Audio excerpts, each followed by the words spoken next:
Hello and welcome to the 8th episode of In the Studio with me, Donny Carr. So today I wanted to show you how I would make a riser with a synth. Today I'm going to use Massive.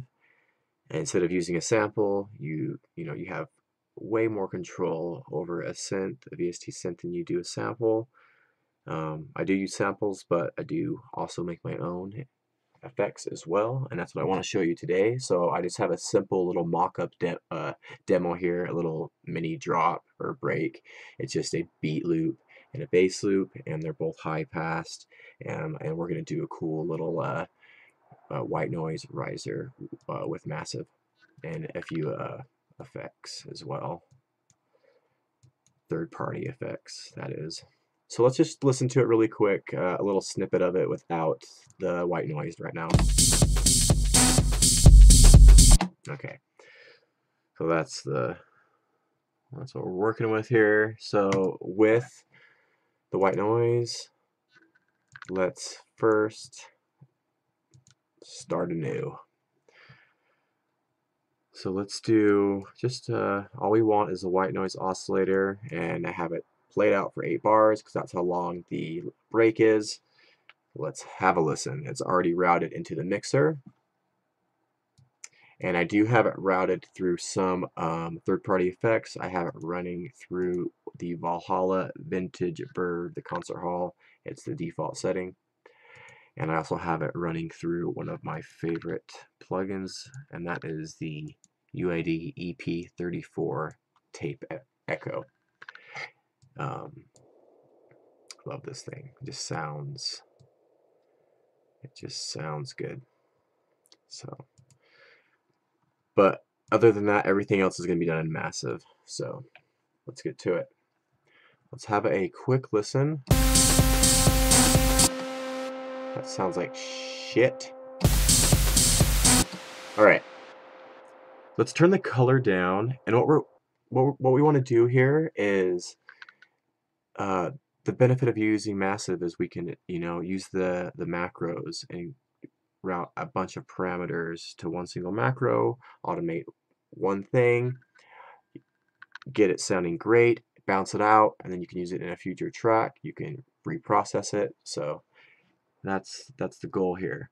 So we want to turn that color down. Let's also jump over to filter 1, and let's use a band pass, because I don't want extreme highs or extreme lows in this. That's not necessary. It's just an effect. Let's turn the cutoff down and the resonance down.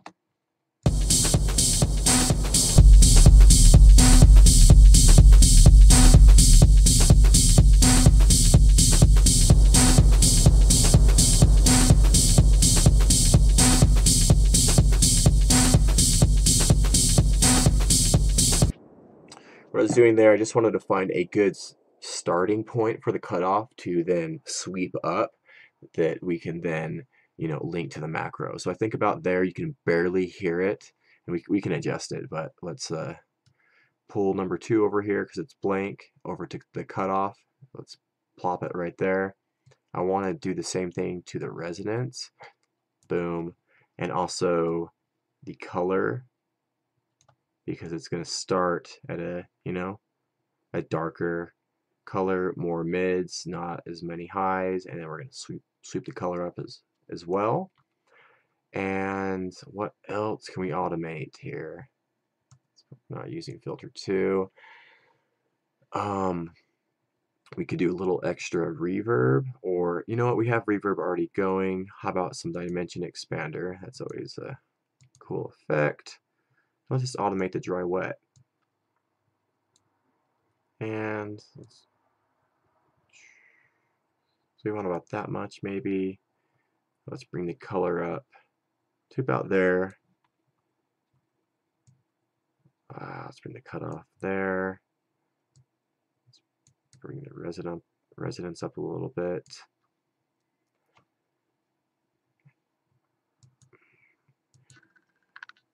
I think sometimes I'm not a huge big of flange or flanger effects, but sometimes on white noise you can get it to sound nice. and pleasant if you do it subtly. So let's maybe try that. Let's try just a flange positive, I guess.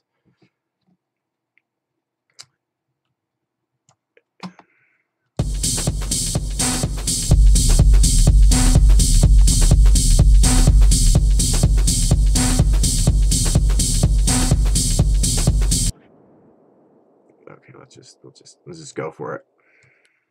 Here we go. Okay, let's just have a listen. We'll just do the live automation here and see how it sounds.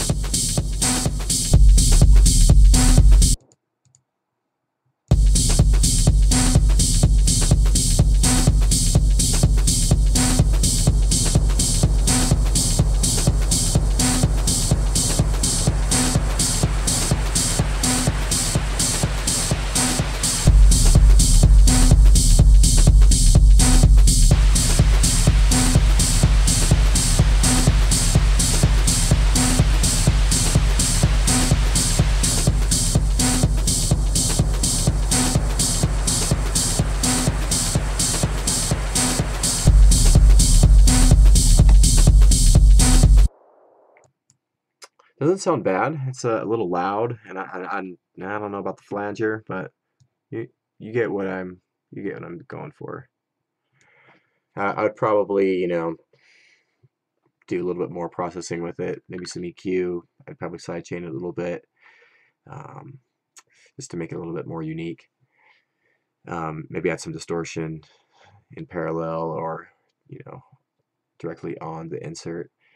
So let's listen again. It's really quick.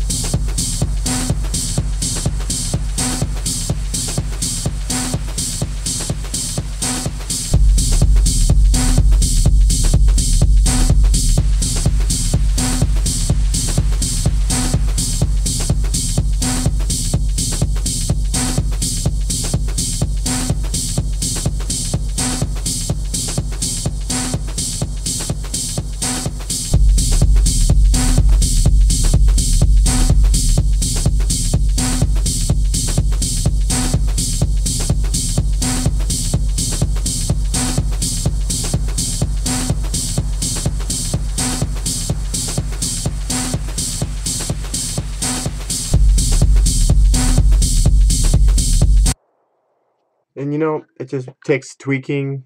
I think it needs a little something extra. Needs a little distortion. I think maybe a little reverb on there. A little extra reverb. But yeah, just I encourage you to make your own effects. Get in there, get dirty with the synths, experiment. Hope you enjoyed the video. We'll see you next time on In the Studio with Donny Carr.